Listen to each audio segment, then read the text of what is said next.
welcome to the Weekend Warriors Home Improvement Show, built by Parr Lumber.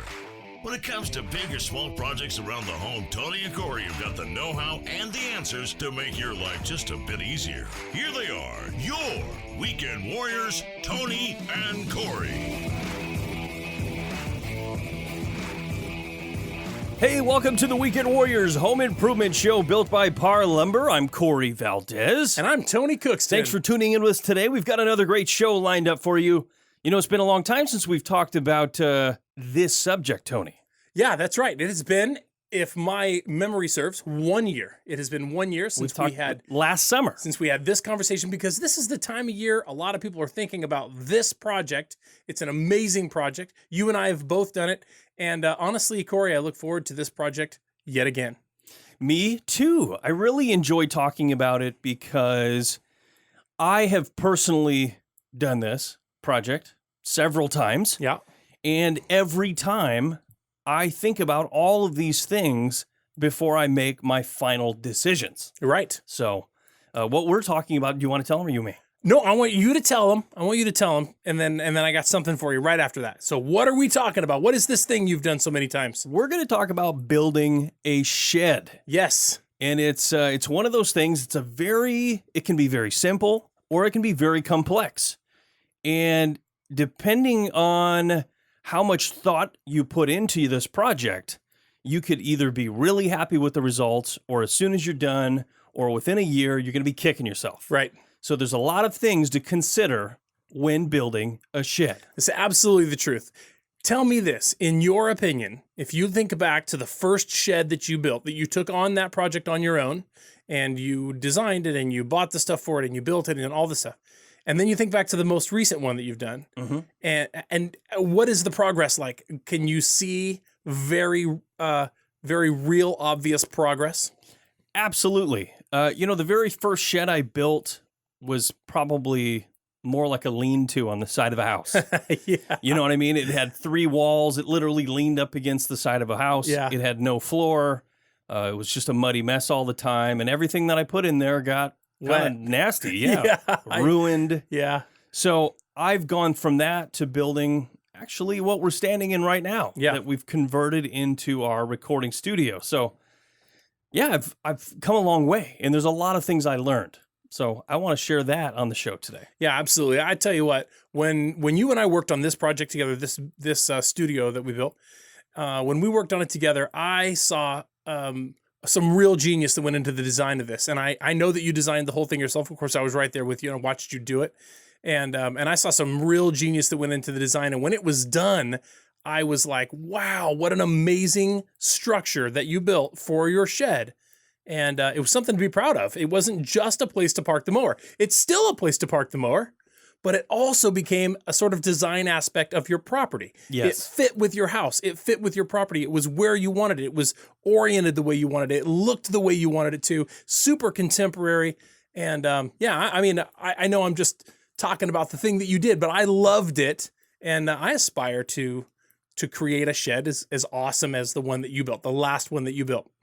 So anyway, we can talk about a lot of those things, how you came to those decisions, what decisions you had to make, and how you made those. So that's a lot of the stuff we want to talk about today, but there's so much to cover.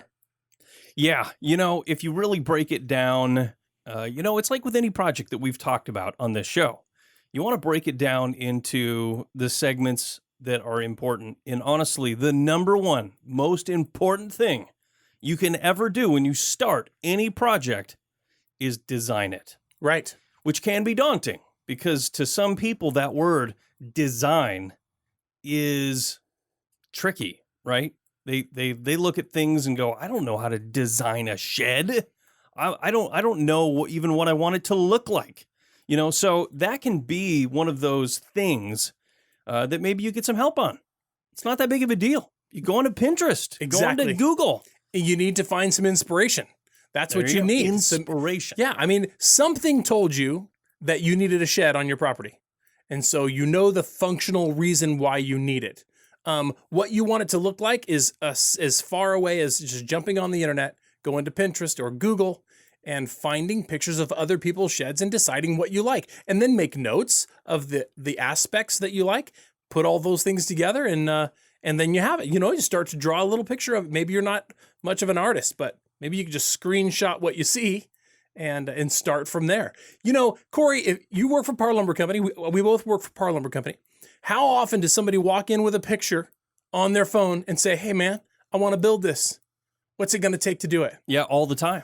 Right? That's what we do. Yeah. And so we know, we can tell you, our listeners, confidently that if you come into Parr Lumber with a picture on your phone and say, hey, I want to build this, can you help me determine what materials I'll need to do it? You're absolutely walking out of there with a material list, a price, and a lead time. And they're probably, telling you that they can deliver it out there in a couple of days. Yeah, you're right on some of those things. I would say that depending on the project, depending on the design and the complexity, you may walk into a Parr yard, into my office and say, hey, can you help me, design this and come up with a material list? You may not walk out with that material list right away, So I just want to throw that out there because some of these, people that work in any place, if you hand them something that's a fair amount of work, they may not have the time in that moment to just dedicate to you for the next 2 hours, to have you sit there. So, I mean, I'm always willing and happy to do stuff like that, but sometimes it'll take me a couple days to get it back to you, depending on the complexity of that project. Yeah. Well, here's what I'm going to say. You bring it to me, and I'll do it while you wait. No, I'm just kidding. That's a joke.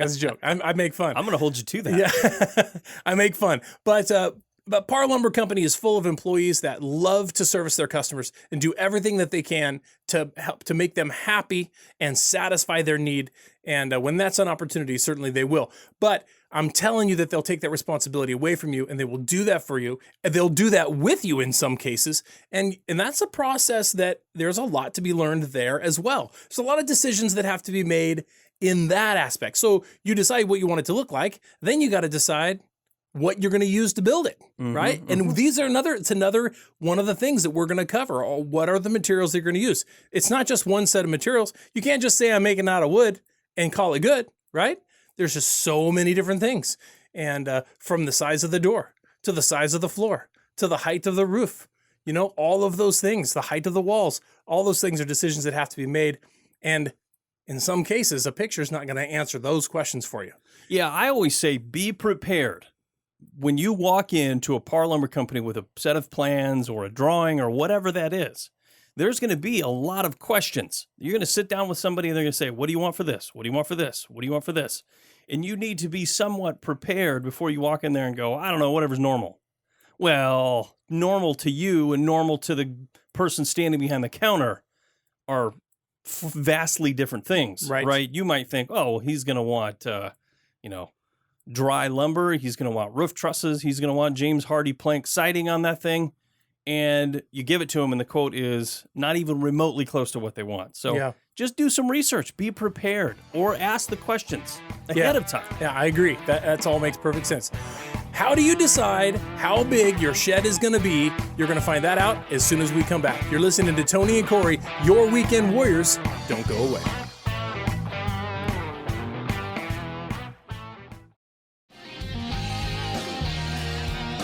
Hey, welcome back to the Weekend Warriors Home Improvement Show. Thanks for sticking around. Today, Tony and I are talking about things to consider when building a shed. But I did want to take a quick minute, and if you haven't already, go check out our Instagram and our Facebook pages and even our YouTube channel now. We're at WW Home Show. If you search WW Home Show on YouTube, you can find us there. Hit subscribe. And we're putting out all kinds of video content now. It's fantastic. If you ever have any questions, you can email us at weekendwarriors@parr.com. We're actually videoing this podcast right now. Yeah. Thank you so much for checking it out. And video podcasts are on there. We're doing that all the time. One of the things that we're also on, if you're interested, is our podcast. You can just go listen to this. Oh, sure. If you're on Spotify, yes, you can search the Weekend Warriors Home Improvement Show and get our show every week. Yeah, that's right. So we're working on those. We're getting those uploaded every week. And if you, the other thing I was going to say, if you do ever have any questions and you can't remember what our email address is, you can always go to parr.com. That's PARR.com. Click on the Weekend Warriors link, and both Tony and I's information is there. And that'll take you to our own website, which is www.homeshow.com. That's right. So yeah, that's go a check lot it out. of That that's is a a lot lot. of instruction, but really it all boils down to www.homeshow at www.homeshow and www.homeshow.com. Yes. All of those things will get you to those places, and there's a lot of really great stuff there. Yeah, tons of good content. So producer Buddy's killing it. Yeah, he is. Before we went to the break, we said this very thing. How do you determine what size your shed needs to be? This is where we're going to start with this project. I mean, honestly, that's probably the first thing. That is the number one thing that you need to consider when building a shed is in the design process. You need to think to yourself, what am I storing in there? If you're Tony, maybe you're storing 4 quads, a lawnmower, tons of yard tools, A whacker. weed whacker, just all kinds of things, Some right? of your mom and dad's stuff. Yeah. So you have to consider I love you, mom and dad. in that situation, how much square feet does each one take? Yeah. A quad is 4 feet wide or whatever. Right. And I want to stack them 2 by 2. Right. So your shed needs to be at least 8 feet wide. And then you need to be able to walk between them, and probably you want to walk past them on either side. So now it needs to be another 6, right? So now you're looking at, you want to be 14 feet wide. Yeah. And so, yeah, all of those things matter. How are you going to get around? How is it going to look when it's full? What are the things that are going to be in there? What are you going to need to walk past to get at something in the summer that you won't, be walking past when you need to get at something in the winter, right? So that matters too. Seasons, take that into consideration. What is going to be in there that you're getting at this time of the year, and what are you getting at during this time of the year? Where is it located? That kind of stuff. Absolutely. Well, and like you said, how you're storing them in there. There is nothing more frustrating going into your shed, having to move, everything around just to get that shovel or just to get that, garden, whatever garden thing you need out of the back, because you've parked all of your quads in there and it's as tight as can be. Yeah. And you have to unload all of them just to get at that stuff. Yes. So there's nothing more frustrating. So I always say, build your shed bigger than you think. Yeah, bigger than you think. Add that extra space, because it doesn't become exponentially more expensive based on the square foot. Oh yeah. You have a minimum amount of money that you're going to have to spend to build almost anything that is 8 by 8, which is probably would be the smallest shed I've ever seen, right? 8 by 8 or 8 by 10.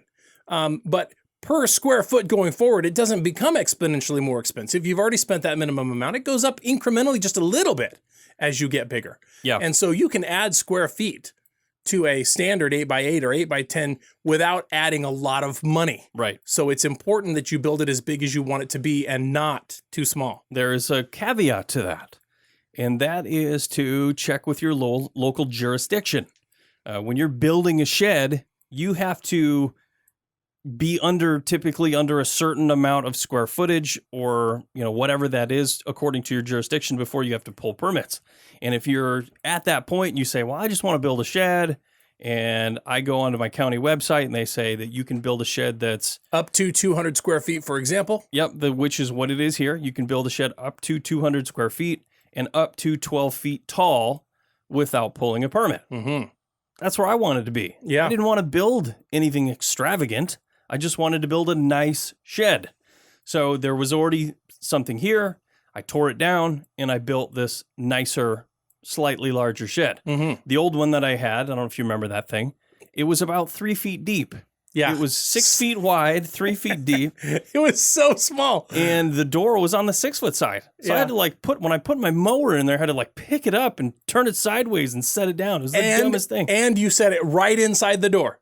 Yes. So you had to take the mower out to get to anything else that was in there. This is what I already know, because I had to get to anything else that was in there. So frustrating. And you had to pull the mower out. It was hard enough to get in and out, and yet you had to move it anytime you were going in there. That's right. Super frustrating. So while there is a maximum size that you can build without a permit being required, if you need something bigger than that, and you have the room on your property, you know what? The permit cost, it just becomes a percentage of the project. It just simply is. Oh, sure. You it's not like, oh, I'd have to have a permit. Well, I'm not going to do that. Well, I understand building as big as you can up to permit requirement, but getting a permit is not the end of the world. It costs a little bit of money, but then you now have free reign. You can do whatever you want. Well, also keep in mind that sometimes there are jurisdictional requirements on any sort of building that you put on your property. So the CC&Rs, for instance, you might be required to, design it a certain way. It might, impact not necessarily with the city, but it might impact your CC&Rs to say where you put it on your property, how big it can be. So I always say check that information out first before you go down this long path of designing something, the shed mahal, and you get it on your property just to get a knock on your door and say, what are you doing? Taj Mahal. Yeah, Taj Mahal. Yeah, that's the thing is you'll sell yourself on something. You get really excited about it. This is the plan. This is what it's going to cost. I can afford it. Everything's going to be great. And then you find out you actually can't, permit or not. And that can be super frustrating. Yeah. And I don't know about you, but I don't like being told what I can and can't put on my piece of property. Yeah. So I know this about you as well. That can be super frustrating. So just check it out beforehand. Call the city. I called the city and said, how big of a shed can I build on my property? And there's specific setbacks. So that went into the design process of where I put it on my property. Yes. So let's just check. Just make the calls. Yeah. So that just brings up one more quick point. You have to determine where on the property it's going to be. With the setbacks taken into consideration. And then you need to also figure out how it's going to be oriented. Which way do you want the door facing? Yes. Are you going to have more than one door? In your case, you have two doors. So you have two different sides of the shed that you can enter, which ultimately ended up being a pretty great thing in the end. So that's also important. All of those things, how big is it going to be? Where is it going to be? What is the orientation of the door, and of course the design that you had talked about, and all of those things play into how your shed is going to be used and what you can put in there and how functional it's going to be. That's right. Here's another thing to consider. Are you going to put electricity in it? Oh yeah. Where on the property is it that you need to run electricity to? These things are going to go into impact your budget. For instance, if you live on a large piece of property and you want to put a shed in the back corner and you have to run electricity all the way over there, that could potentially run you over your budget. Yeah. So in things like that, electricity, you have to get permits for that portion. So it's just something to consider there. Yeah. Okay. I think we've pretty much talked there about what size it's going to be, and we talked about the design and that sort of thing. That kind of leaves us wanting to jump into the materials that's going to be required and what it's going to cost you. And that's going to be your next step, but it's not going to be until after this break. You're listening to Tony and Corey, your Weekend Warriors. We will be right back.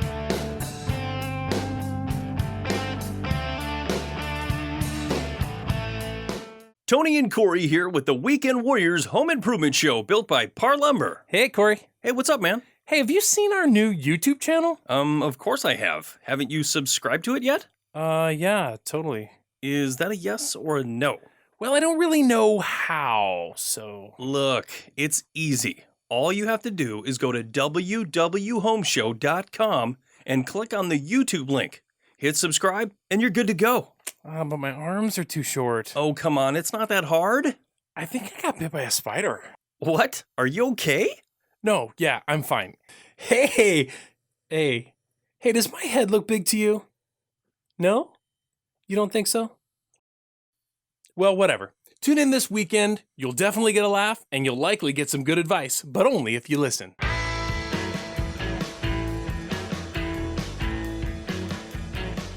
Hey, welcome back to the Weekend Warriors Home Improvement Show. Thanks for staying with us.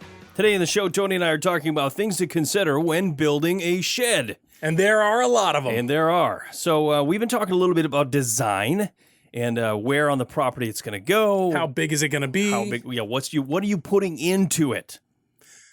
The next thing you probably want to consider is what you're going to build it out of. Right. Are you going to do a steel building? Are you going to build a wood frame building? I'm assuming because you're a weekend warrior, you're going to build it yourself. that it's going to be wood framed? Yeah. Are you going to do a pole barn construction? Mm-hmm. Is it going to be sitting on pier pads? Are you going to pour a concrete pad? You can have a gravel floor. Exactly. What kind of floor is it going to have in it? These are all things depending on what you want to store into it, right? If you want it dry and you need it to be off the ground, maybe you want to consider pouring a concrete pad. Yeah, here's something I'm going to throw out just as a side note or a thought, something to consider. If you simply put gravel on the ground, and then you store things in there like a lawnmower or whatever, the ground will regularly release moisture into the objects that are on the ground, even though it's a dry space and it's under a cover, and even if it's in a shed, if the ground does not have a vapor barrier to keep that moisture from coming up out of the ground, it will rust the bottom of your mower or your bike or whatever metal items that you have there. Corrosion will continue if you don't do something with the ground. Yeah, that is something to consider there. Yeah. What else, Tony? What about, we talked a little bit about siding. I said earlier, James Hardy, but, there's a lot of options to use on a shed. This one has cedar lap siding to match my home. Mm-hmm. What does your shed have on it? My shed also matches my home. I sided it with Hardy, 8 1/4 Hardy cedar mill. And that's what's on my house. That's what's on my shed. Corner boards match. The roofing matches. The trim and the paint all matches the house. So it literally looks like a tiny little version of my home. Yeah. That was not the case for the first many years. As you know, I don't like to paint. So after I built my shed, it sat primed for a long time before it got painted. But once I knew the house needed to get painted properly, right? Then I decided we'll just wait on the shed and paint it whatever color we paint the house. Well, now here it is, years later, the house is painted, the shed is painted. It's gorgeous. I absolutely love it. It's not, for me, it's not too matchy-matchy. I feel like it ties in well with the property and with the existing structure, and I love the way it looks. Yeah, that's a pretty nice look, is when your shed matches your home, in my opinion. So. Yeah, I think so too. I really like the way it looks. Some people will do something completely different, a contrasting look, which is also okay.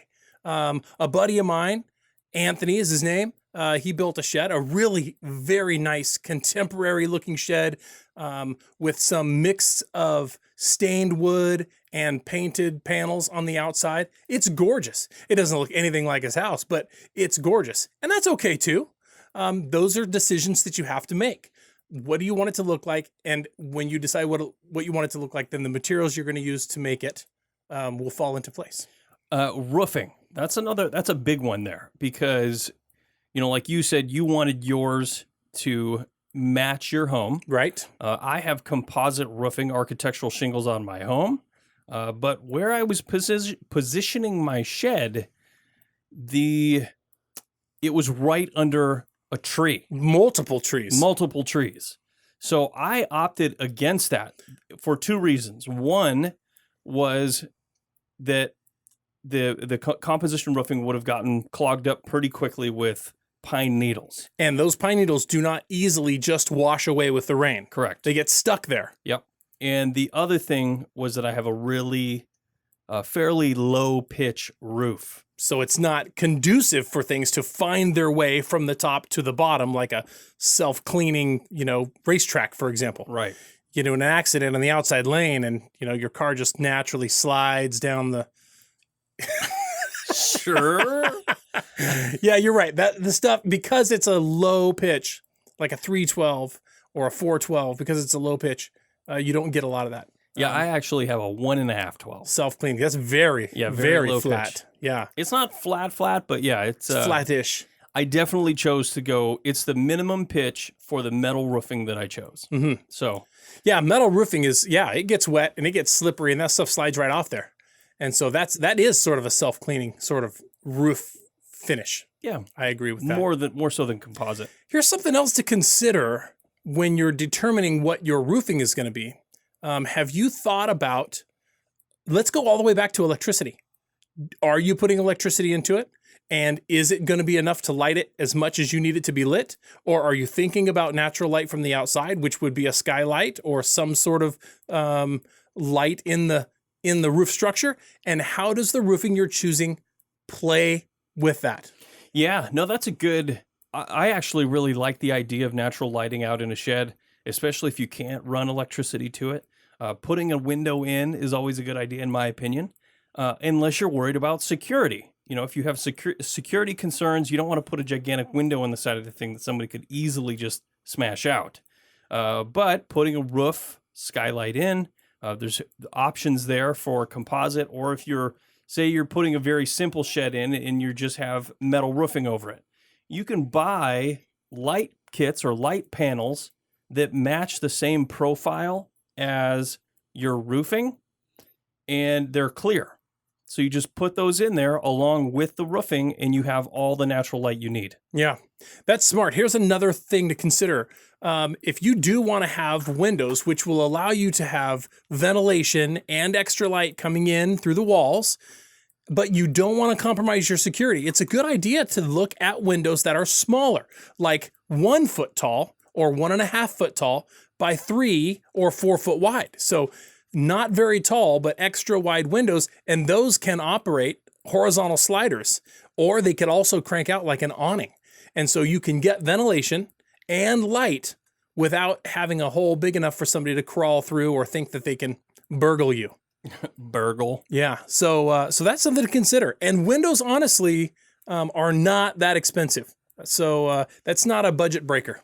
Yeah. Or if even if you wanted to, one of the things I did in this shed was I found, like at the Habitat Restore, just a window sash. Like a window pane. Yeah. Yeah, it's just a window sash. From an old barn or something. Yep. I framed it in the same size as it would need to be, and then I just stuck it in with pieces of wood, and I didn't worry about them opening. Right. And we worry about the fact that it doesn't open now because it gets hot in here. Yes, it does. But we get great light, not great ventilation, and we've actually had some talk about potentially putting a window in that opens so that we can get a little cross ventilation in here. Yeah, that's a good idea. So these are things to consider when building a shed. This is important stuff. All of this stuff is important. Here's another one, Corey. I'm going to just throw a log right on the fire here.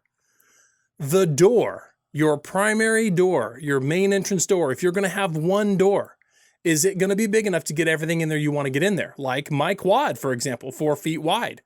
I'm going to have not just a door that's 4 foot wide, but wider so that I can push the bikes in and out, right? Yeah. And your lawnmower and your other big things that are going to be going in and out. What size does your door need to be, and how do you want that door to operate? I say that because on my shed, I have a 6 foot roll-up door, which rolls right up over the top of everything that's in the shed. And I'll tell you what, it's like a mini little garage door. It is awesome. I love my access. Getting in and out, getting stuff in and out is very easy. The door is easy to open, and it's easy to lock, and it's very secure. Yeah, I chose on my design because of the proximity of my shed to my house. I wanted it to look really nice. I didn't want to look outside and see a barn door. So I installed a very nice looking door in the center wide part of the building, and I installed a double door on the end of the building. So it worked out really well. Very good. Okay, we got to take a quick break. When we come back, we're going to decide how you're going to get the material to where you want it in your yard and what's your access look like. You're listening to Tony Corey, your Weekend Warriors. Don't go away.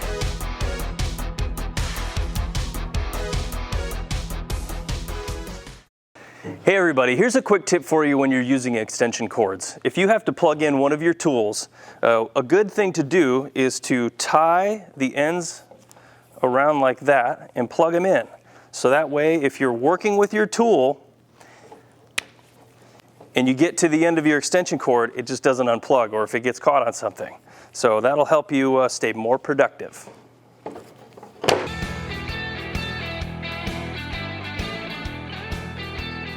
Hey, welcome back to the Weekend Warriors Home Improvement Show. Thanks for sticking around. Today, Tony and I are talking about things to consider when building a shed. There's a lot to be said about design. That's what we've kind of been talking about a little bit, is taking the time to figure out how you want it to look and what are you going to store in it? What size windows? What size doors? Think about that stuff ahead of time before you get to the budget stage, or maybe even some of those things would kind of get into, your budget. Yeah. And how that's going to play out. Yeah. Okay. So something else to consider. This is very important. When I alluded to it before we went to the break, how are you going to get to it? Right? We have to deliver a bunch of materials there.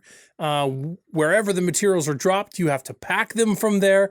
Be thinking about that. If the shed is in your second backyard, which is 250 feet from the house, down a hill, across a little bit of water, you want to be thinking about how is the best way to get the material back there, and are you going to be hand jiving it back there? This is something to consider. Also, essentially just choosing your site as a whole and how you're going to be accessing it by foot later. All of those things matter. Yeah.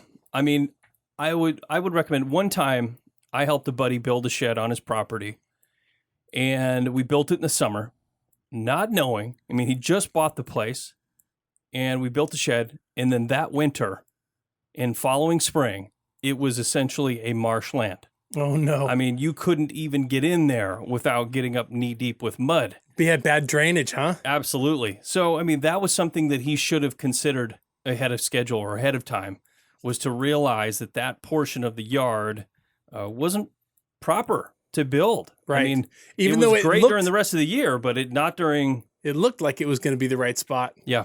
But you are going to be using that during the winter months, and what the ground looks like around it during the winter months is going to be important. Yeah. Well, if it is, maybe it's not. Yeah. Well, something to consider. It's something to consider. Absolutely. I love that. It's important to decide that. We were talking about how it's going to be oriented, right? This is kind of part of that same conversation. Where is it going to be in your yard? How are you going to access it? Or here, do you need to consider making a change to your fence or your gate, or adding to or subtracting from your fence or your gate in order to make access to your new shop location or shed location, more conducive to using it? That's going to cost a little bit of money, and you want to put that in your budget. So that's important. Even though it's not part of the shed building process, if it's going to cost you money to get the whole thing done, you should consider it. One of the things that I considered in my shed was the criminal element. I wanted a very secure building, so I built it strong, but I also put in a heavy-duty door. And in the other set of doors that I put in, I built them out of solid wood and plywood, and I used ways to keep the doors lockable. Pretty big, bulky hardware, really. Yeah. So, I mean, it's something to consider. Depending on what you're storing in there and where it's located on your property, that's something to keep in mind is the criminal aspect. Because we've done this show before, security, on the security side of things, what it takes to keep something secured. In a criminal, 9 times out of 10 is looking for an opportunity. Mm-hmm. And if they see a quiet building on the back piece of a property, or it butts up to somewhere where they can pop off a piece of fence and the window's right there. Yeah. Yep. That's what we're talking crimes about. of opportunity. Here's something else. When you're thinking about choosing your site, right? We've touched on electricity earlier. Are you going to run electricity out there? Do you want to have light and, or maybe a fan or something? Do you want to have outlets out there that you can plug your tools into, whatever that might be? If you've chosen the site and it is a very long ways away from the house, that's a long stretch of land that you're either going to have to trench to put the electricity in the ground, or you can do something in order to run the electricity overhead if that's what you've chosen to do. But you'll also need to locate that area. If you're digging down to put electricity in the ground, you're going to need to have that located. And that's something that's going to take time to get scheduled and have somebody come out and do. And that's something to consider. It's something you don't want to overlook. Yes, definitely. That's for sure. You can call before you dig. 811. Have you ever been in that situation, Tom? I have seen a situation similar to that. Fortunately, the onus was not on me, and I was merely a bystander. But I know the stress that it adds to somebody when they're digging and they encounter something that they didn't expect, and they think, wait a minute. Actually, in the case that I was in, Corey, I'll be honest with you, the guy did call. He called and they located, and he dug away from where they located. And you know what? It crossed right through there. They simply didn't do it all. They did mark some stuff that was there, but they didn't mark this thing. So he actually called, they marked, they just missed this one. And it was a scary situation, but ultimately ended up fine. You know, it didn't cost anybody a bunch of money, but yeah, it's real. You may think, oh, what are the chances? What are the chances? I'm only going to dig down 6 or 8 inches so I can bury this electrical.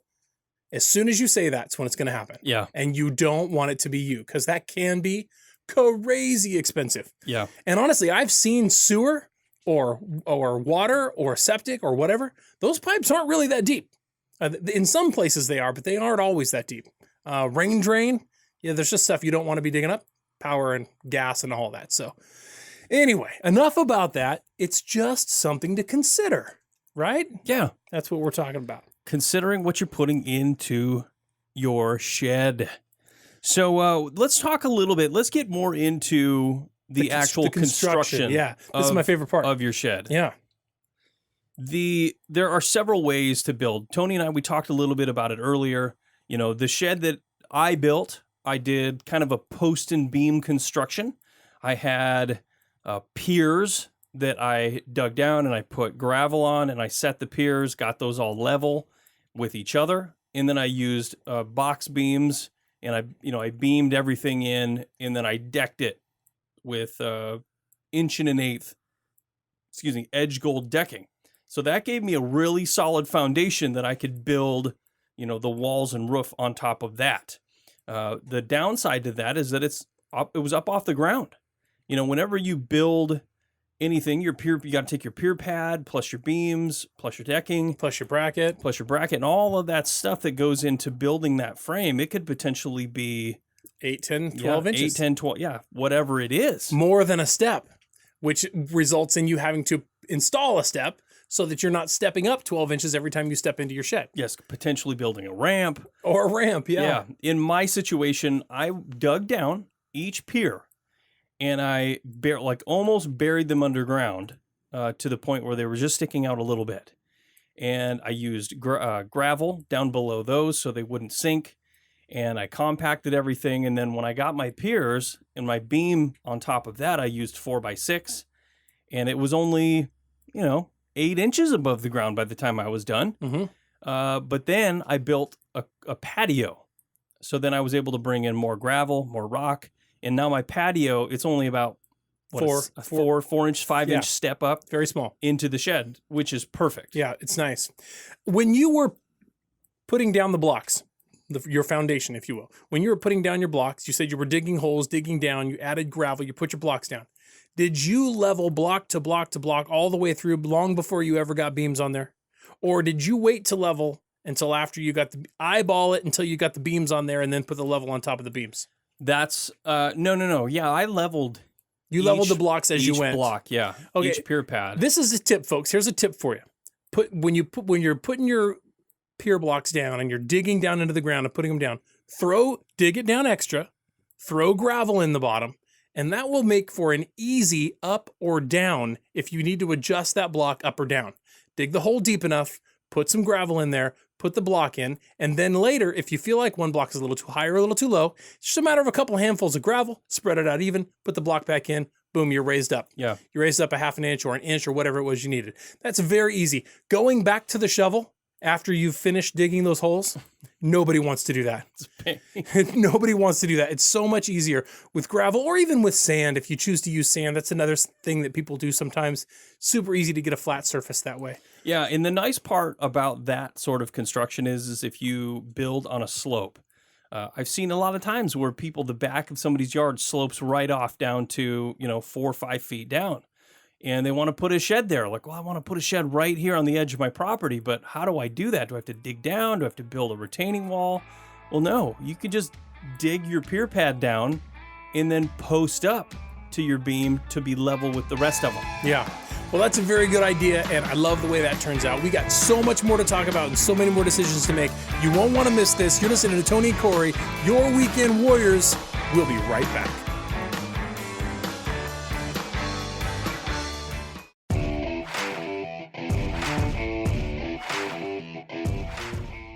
listening to the Weekend Warriors Home Improvement Show, built by Parr Lumber. When it comes to big or small projects around the home, Tony and Corey have got the know-how and the answers to make your life just a bit easier. Now, here's Tony and Corey.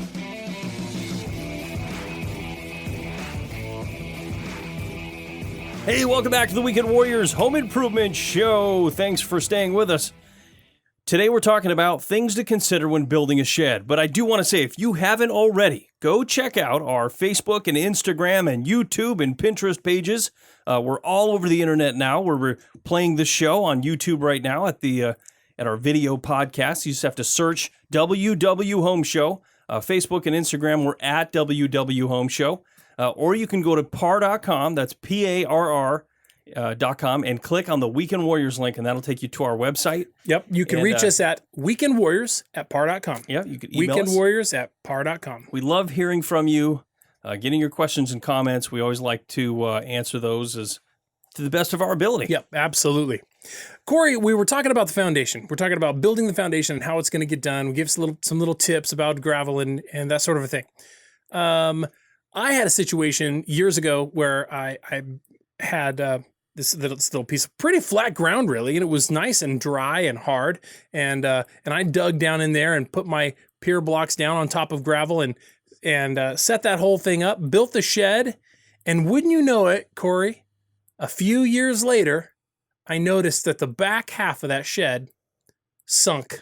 Ooh, that's a bummer. Yeah, pier blocks, all 3 pier blocks across the back, or all 4 pier blocks across the back, sunk down about like 4 inches. And, I don't know how I don't know how I was going to anticipate that. I don't know how I was going to mitigate that as being a problem. And honestly, without calling out a geotech? Yeah, somebody who knows a lot more about dirt than I do, I'm not sure that you can. I think there's going to be some situations like that. Something that I did to the ground in the backyard, right, behind and at or around the shed, some changes that I made back there probably affected that dirt there. If I dug out and put a walkway or some stepping stones or something back in there, changed the way the water was routed or who knows what. And it softened up that back part of the shed right there, and it sunk a little bit. But I got a really good buddy named Corey. I don't know if you know him, and he's gonna come over and help me with that. We're gonna raise that shed up and with some bottle jacks or something and fix that. But Sounds very generous.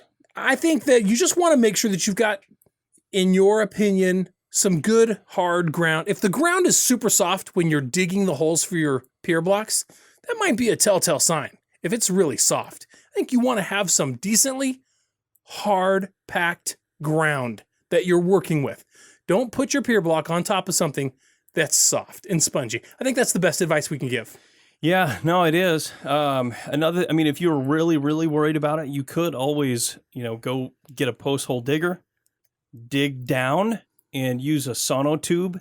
You can buy these cardboard tubes, 8-inch, 12-inch, 16-inch round tubes. Form tube, yeah. Form tube, and drop that down in there and fill that with concrete. And that would be a pretty sturdy pier. Pour a column, yeah, that's a good idea. Pour a column down into the ground there. Mm-hmm. That's a good idea. That's probably what you should have done there. But I guess if you don't know what you don't know. Yeah, I didn't know. At the luckily, time, it's only a shed and not your house. Yeah, but like I'm saying, if I'm doing that again, the next time I'm building that shed, I'm going to be a little more cautious. Make sure that the ground that I'm building on is pretty firm.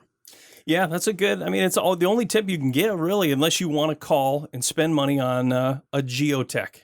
Have somebody come out, they take core samples of the soil and they tell you how far and the density and all of those things. And sometimes you have to have those when you're building a home, because you're putting a lot of weight down and you can't build on fill dirt. Right. So they'll say, hey, this is all fill dirt. You either got to excavate it away or you have to, put pilings down into the ground, helical pilings that go down to, bedrock. I've seen some crazy stuff. Yeah. So that's a lot.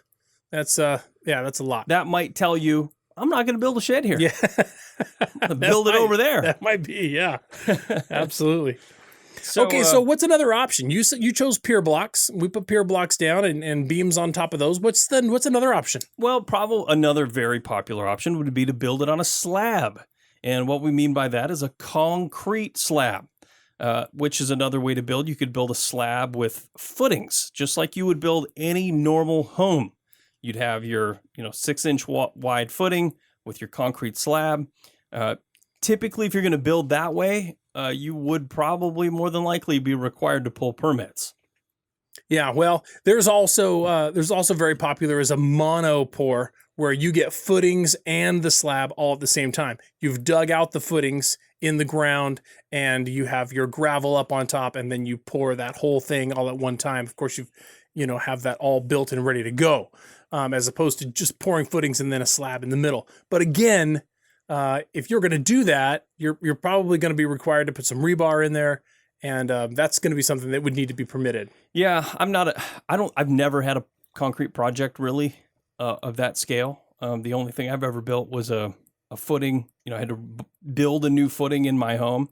But yeah, I've never done any sort of foundation work or anything like that. So I'd be the wrong person to ask there. Yeah, I poured a couple of pads for heat pump, but apart from that, I haven't done a lot with concrete either, as far as being responsible for making sure it's up to code and all of that sort of stuff. I have done patios where I've brought in gravel, quarter minus, 3/4 minus, compacted, wet it down, compacted, brought in sand, those sorts of things.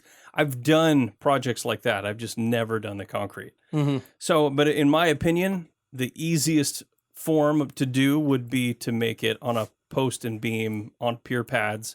That's probably gonna be your least expensive route. For sure. Or probably the most least expensive route would be to just have a gravel floor. I mean, I've seen that before too, where you just put in gravel, compact it, put in more gravel, compact it, and you essentially are building a flat surface.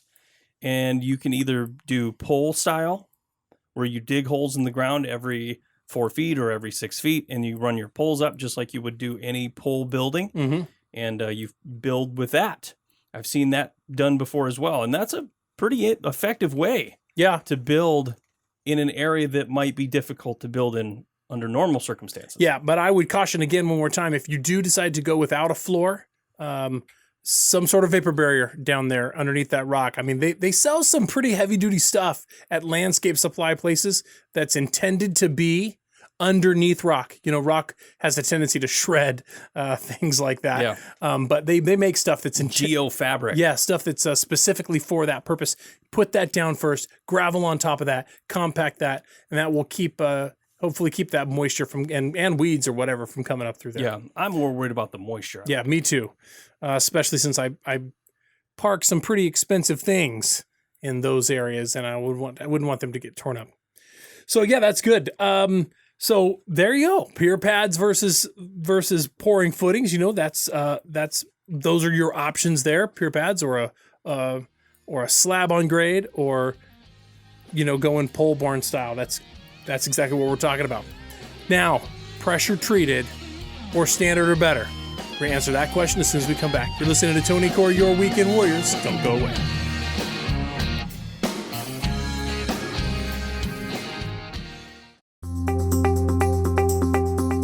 Parr Lumber is committed to providing the best customer service. We provide personal service. We're problem solvers. We're positive and courteous. We're competent and professional. We are committed to delivering exceptional service every time.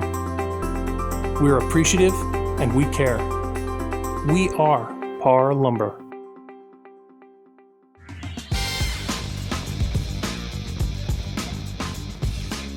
Hey, welcome back to the Weekend Warriors Home Improvement Show, built by Parr Lumber. Thanks for staying with us. Today, Tony and I are talking about things to consider when building a shed. And it's very important to put all of these things down on paper, or at least consider them. Talk about them before you rush out into anything. When I was looking at building a shed initially, I thought to myself, man, it wouldn't be that difficult to just go buy one of those kits you see, one of those locations that maybe builds the pre-built sheds and they crane them in and they slap it down and you're done. I'm so glad you mentioned that. We really need to talk about that. Yeah, I was tempted, but when I really laid out what I wanted to put into my shed, it just didn't make sense. There wasn't really anything that fit what I wanted to fit for the price that I wanted to spend. They got bigger and they got better, and the more bigger and better they got, the more expensive they got. And I reached this threshold where I was like, I can build that myself for half of what you're going to charge me to crane it in there. So it really worked out in my situation. Well, here's another thing to mention, and this is super important. The details about your shed that make your shed user-friendly, that make it exactly what you wanted it to be, that make it super functional. Those details a lot of times are left out on a pre-made shed that's for sale somewhere for a really good price. How about not being able to stand upright inside of the shed without hitting your head on the roof? Or how about ducking every time you go through the door because the door is not 6'8" tall? Now look, I'm a tall guy and I understand that the world doesn't revolve around me as a tall guy, but there is no way I'm buying or building a shed that I have to duck every time I walk through the door, and I have to duck while I'm standing inside. A lot of these sheds do not have 8-foot walls. You think, I walk in my house, I've got 8-foot walls. That is the standard. A lot of sheds don't have 8-foot walls. They simply don't. A lot of sheds don't have 6'8" doors. They simply don't. And if you don't realize that at the time that you're getting the super great deal that they're selling it for, then it can be a major bummer later. Yeah. So that's important. It's important to note. You want your shed to be everything you want it to be. It's a good point. Don't compromise. Well, and that's why I always say, build it bigger than you think that you're going to need it. Build it as big as you think you're going to need it, and then build it a little bit bigger. Yeah, right. Add a foot, extend it out of there a little bit more, because you will kick yourself if you get that thing done and it just looks absolutely gorgeous, and then you load it up and you're going to squeeze that last thing in there. I'm going to put the bikes in there. Yeah. Yeah, don't fit. When you are framing the floor of your shed, Corey, do you need to use pressure-treated material if the material is not making contact with the ground? So, yes. I mean, so here's my take on it. If it touches anything that touches the ground directly, for instance, concrete pier pads. Right. If you're putting your beams on concrete pier pads that are touching the ground, that water will absorb right through those concrete pier pads and right into the beam lumber. Mm-hmm. It's just the way it is. Sure. So either you have to figure out some sort of membrane. If you're using a flat top pier pad, for instance, you can use little pieces of composition roofing. That's how they build home construction. They have a little piece of moisture barrier. Yeah, moisture barrier, like a piece of roofing. They put a post on top of that instead of beam on top of that. So yes, you can use fir lumber, but standard or better. Standard or better. You just have to think about it. Untreated lumber. Consider how that's being built. Right. Untreated lumber. And it has a lot to do with the surroundings too. I'm going to just throw this in here. I get questions all the time about the understructure of a deck or the understructure of a shed or a shop or these types of things. Do they need to be pressure treated? Look, every situation is different. If you're in an area where you don't have a lot of trees around, you don't have a lot of moisture in the air in your area, right? Or if you really good drainage in your backyard, you don't have standing water in the winter. These are all things that will affect the moisture content of your lumber that's underneath your shed or underneath your deck, right?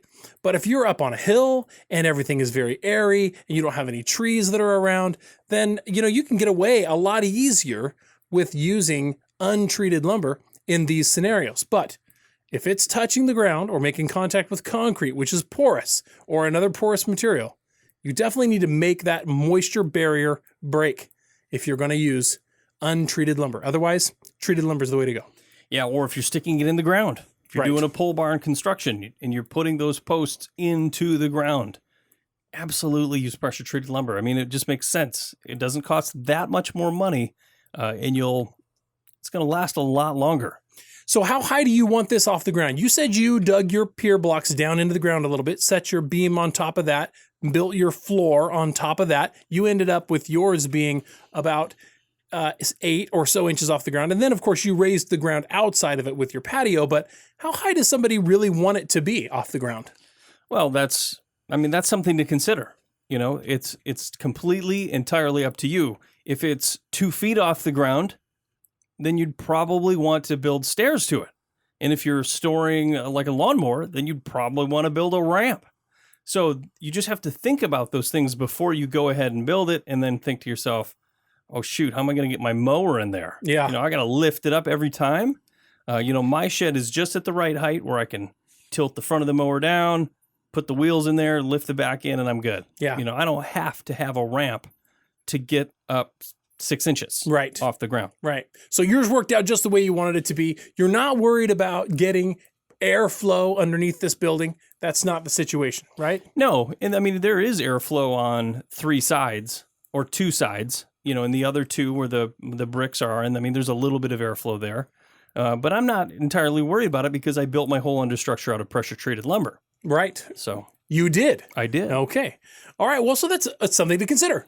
What lumber did you use for the bottom, and whether or not you need to have air flow through there. Here's another question for you, Corey. Green lumber or dry lumber? Well, that is a question. The question of the ages? Yeah, a question of the. So you're going to go into Parr Lumber Company and say, hey, I want to build this shed. That's going to be a question they're going to ask you. Do you want green or dry? Right. First of all, we should describe green versus dry. Green lumber means that it was cut, it was kept wet so that it didn't twist and cup and do all those things. So it's kept wet, and they run it through the saws and the mills, literally cut wet, and it's stacked wet, bundled wet. And then when you get it, I've heard this before. Oh, it's been sitting out in the sun long enough. It's got to be dry by now. That's not entirely true. Yeah. That's actually probably the furthest thing from the truth. Yeah. When you get it, it could be 100 degrees outside for a month straight, and you'll open up the middle of a unit of 2x4s. In the middle, all of them will be soaking wet. Yeah. It makes me think of cordwood. When you want to burn cordwood, you cut a tree, you cut it up into rounds, you split it up into quarters, or whatever you call those, split chunks, right? And then you throw it on the fire, right? No, it has to season, right? It's green right now, and green lumber doesn't like to burn. So you have to stack it and let it dry and season. So when you said it was all of the milling that was done while it was wet, it's also to say it was done while it was green. Lumber is green until it is dried or seasoned. And once it's dried or seasoned, it is no longer green. Right. But there are, the difference between kiln dried and green lumber. You can have different types of dried wood. You can have air dried, just like you would season your cordwood. Right. It's just going to sit, with, stickers between it, letting the air, travel between it, and it just naturally will dry out. Mm-hmm. If you have a piece of kiln dried wood that is completely different. It has gone through a heat treating process into a gigantic oven that bakes the moisture out of it and closes the cell structure of that wood fiber, not allowing for moisture to be reabsorbed into it. Right. So that is completely dry. And that is the end of that. No longer green. But I will give you the biggest benefit to it when we get back from the break. All right, we'll take a quick break. When we come back, more things to consider when building a shed. You're listening to Tony Corey, Your Weekend Warriors. Don't go away.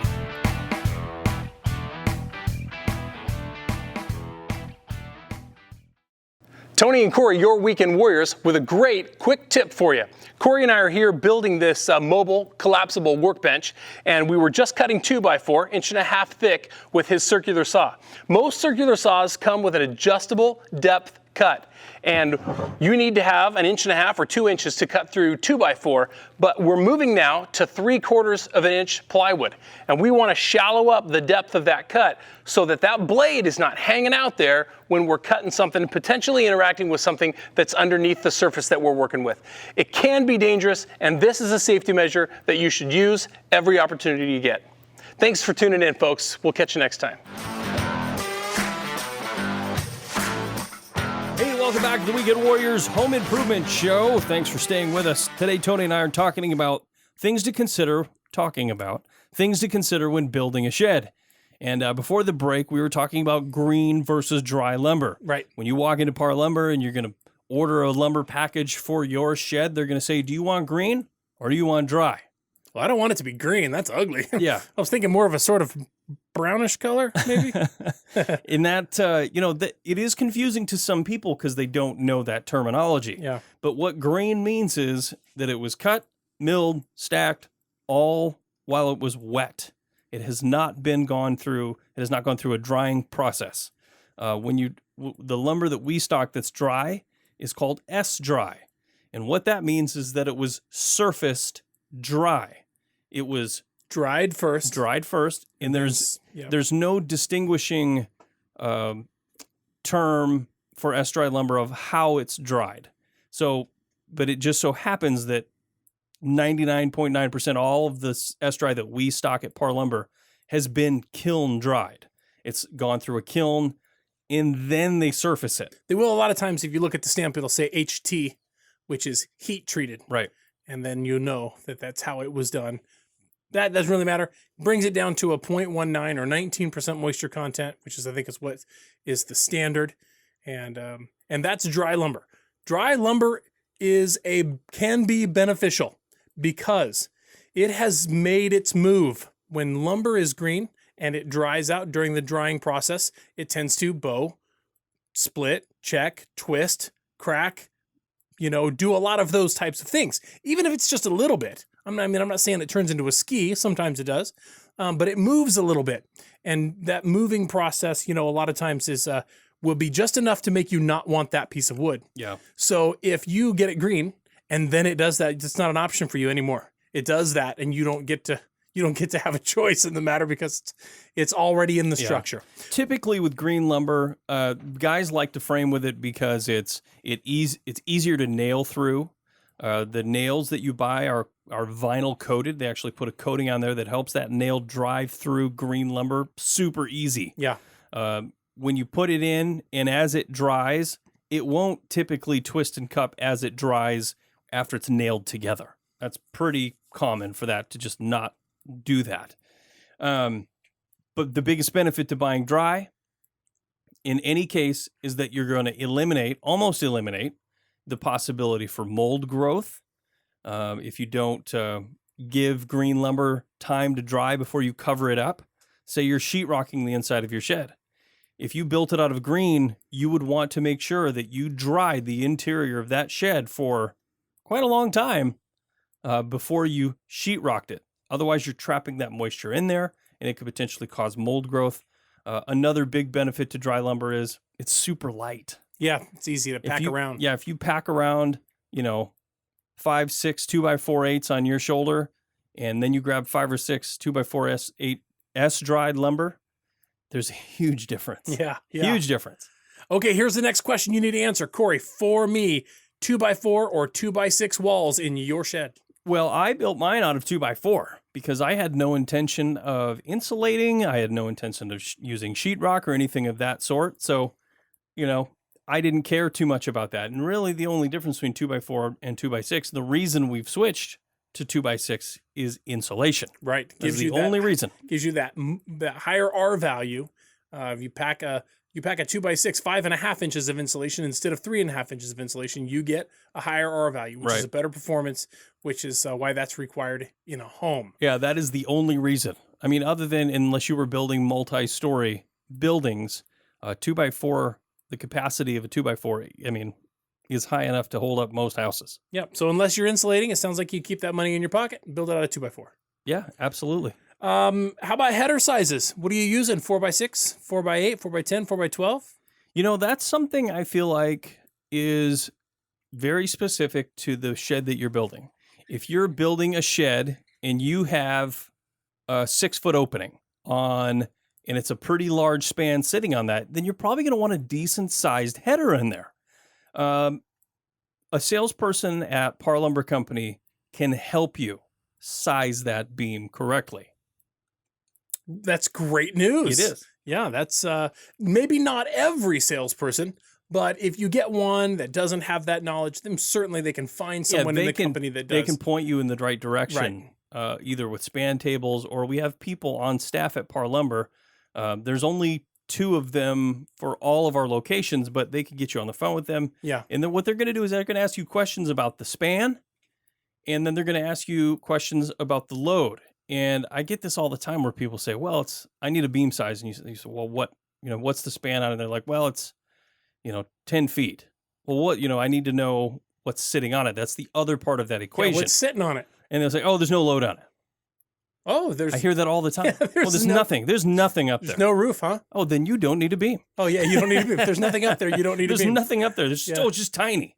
So what they're going to ask you is the span of that beam, clear span of that beam, and then they're going to ask you about the tributary loading that's sitting on it. So what they're going to want to know is how long, say, the roof joists are that are sitting on that beam. They're going to want to know the overhang on the one side, and then how far back from that beam to the other support those joists are on the other side. So, for instance, if it's 10 feet from the back of the shed to the front of the shed where your door sits, and then you have a 3-foot overhang out the front, the tributary loading on that beam is 8 feet. But you don't need to know that. You just have to give them all of the dimensions to be able to calculate that. That makes sense. You want to make sure that you size your beams correctly for the window or door that it's going to be right. Even for a shed. Mm-hmm. Trust me, you don't want to come back to something that you've put in something small. You've gotten a couple big snowstorms, and that thing turns into a smiley face. Yeah. Okay, so we've talked about that. A lot of the walls and that type of stuff, 2x4 versus 2x6. What about trusses versus hand-cut roof? I know what you did with yours. You used 2x8 and you hand-cut your roof. It's a shed style. But what do you think about, if it's a traditional A-frame type roof, trusses or hand-cut? Trusses are fantastic. I mean, honestly. You send your dimensions to the truss company. They do the design. They make them. They deliver them, and you put them up. I mean, they're super easy. It's already done. You sheet it, and you're good to go. It's really cost. Trusses cost a fair amount more than to hand cut a roof. Trusses cost more than the wood they're made from? Well, absolutely. I mean, there's manufacturing, there's trucking. Right. I mean, all of those things go into hardware, some engineering in there. Right. So that, yeah. If you take all that away, the other aspect of that is if you're hand cutting a roof, there's a bit of know-how that you need to be able to get that done. Mm-hmm. So not everybody will possess the knowledge to be able to hand cut an A-frame roof, with your bird mouth cuts and all of those things, and using a ridge beam and all of those things. So just depends. Yeah. On what you want. Yeah, it depends on your level of expertise, the amount of labor that you want to do, how much time you have, how much money you want to spend, or are you trying to do it on the budget? There's a lot of things to consider when you're deciding whether or not you're going to use trusses or hand cut your roof. That's a great piece of advice. Yeah. You just need to consider it and decide what's going to be better. When I built my shed, hand cut, of course, and it turned out great, and it went up pretty fast. And I love it. It's super strong. So my situation worked out great. Yeah. Did you do a shed? Is yours shed roof style? Nope. Like just slope? Nope. I got a gable end. Gable end? Yep. Gable end, front and back. And we used 2x8. We used a 2x8 ridge beam and 2x6 rafters, I guess you call those, as opposed to joist, right? Mm-hmm. Bird's mouth and the whole thing. Yeah, worked out, turned out really good. Love it. Absolutely love it. Yeah, that's it's also a design decision too. I mean, if you have a flat roof like mine, you really wouldn't want to trust this. Yeah. So, something to consider. Absolutely, something to consider. What about the style? We talked about the style a little bit. Are you going with a gambrel? Or are you going with a gable? Are you going with a shed? Those are decisions you have to make. We'll talk more about that as soon as we come back. You're listening to Tony Corey, your Weekend Warriors. We'll be right back.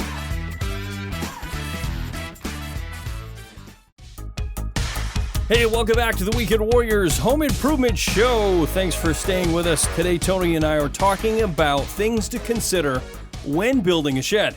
So we've gone over the design, we've picked out where we're going to put it in the yard, and we've kind of been going over the material used in the shed. So when you make these decisions and you walk into your local Parr Lumber and you say, I want to buy this shed.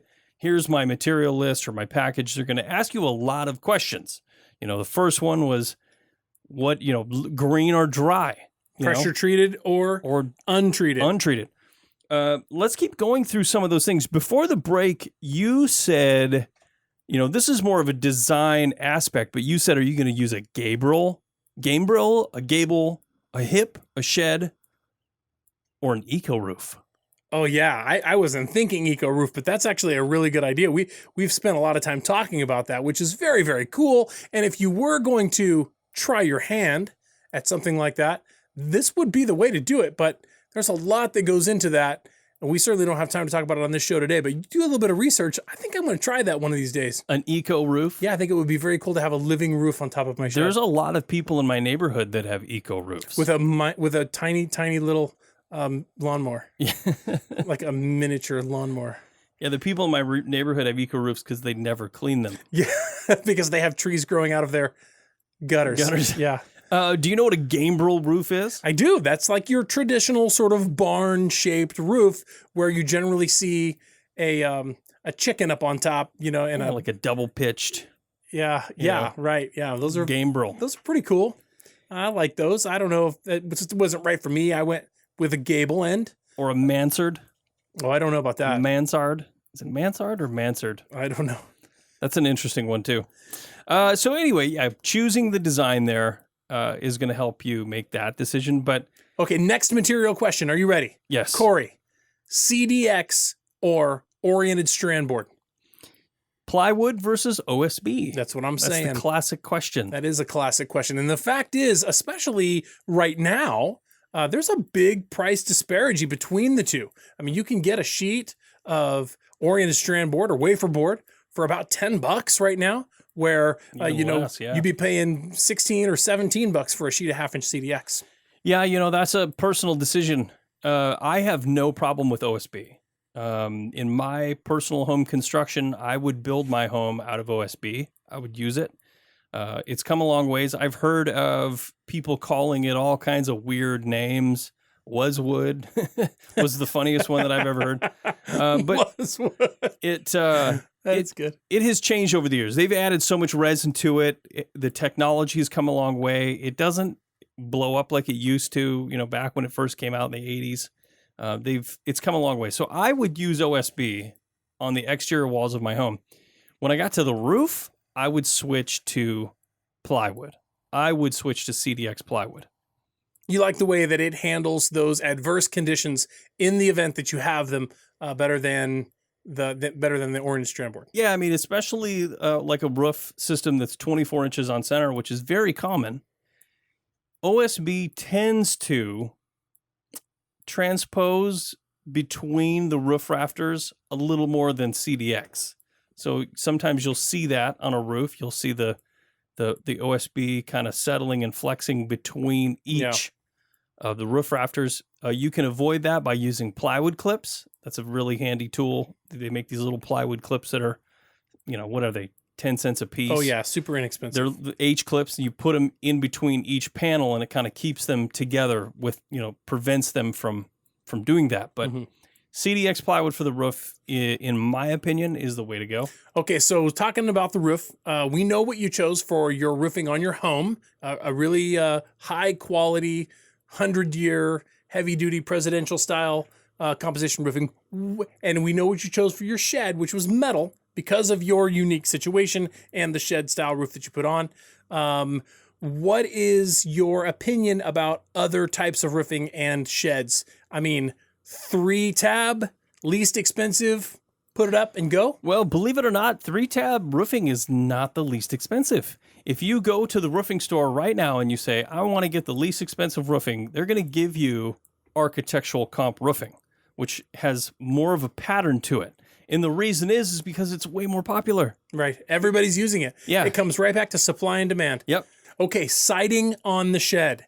Match the house, go with something inexpensive, or how about this? Match the house on the front, inexpensive on 3 sides.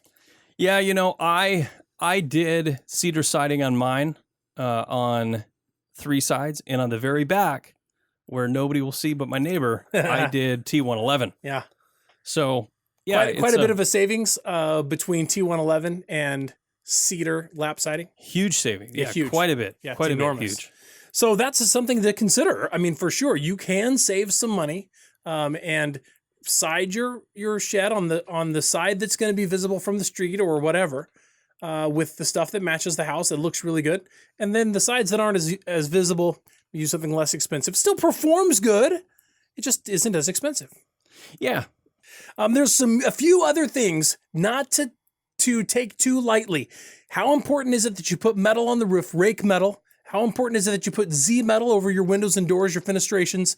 How important are these things on a shed? Well, it's again, it just depends on what you're using it for. If it's a small building, just like your home, are you storing things in it that you don't want to get moist and musty? You absolutely want to finish it off and treat every opening like you would your house, especially if you want it to last any period of time. Consider building your shed at the coast, at the beach, and you're in that salt spray air. You want to use everything in stainless steel. All your hinges, you want to do stainless steel. If you want it to last. Yeah. Yes. You don't have to. Nobody's telling you have to. Right. But consider the problems that you're going to run into when 2 years down the road, everything's rusted up and it just looks terrible. Yeah. All right, I'm thinking about the very last thing. This is a question that even I had to ask myself and answer. And honestly, it's tempting to go the other way. But do you put a gutter on your shed or do you not? You think the roof is small, it's not going to really get that much water. But is it gutter or no gutter? I think it depends. Again, depends on where the water is going to go. If the water is coming off and it's going to potentially impact another portion of your property, absolutely put a gutter on. And that's all the time we got. Thanks, folks, so much for tuning in. This has been another episode of Your Weekend Warriors right here On the Weekend Warriors Radio Network. Have a great week.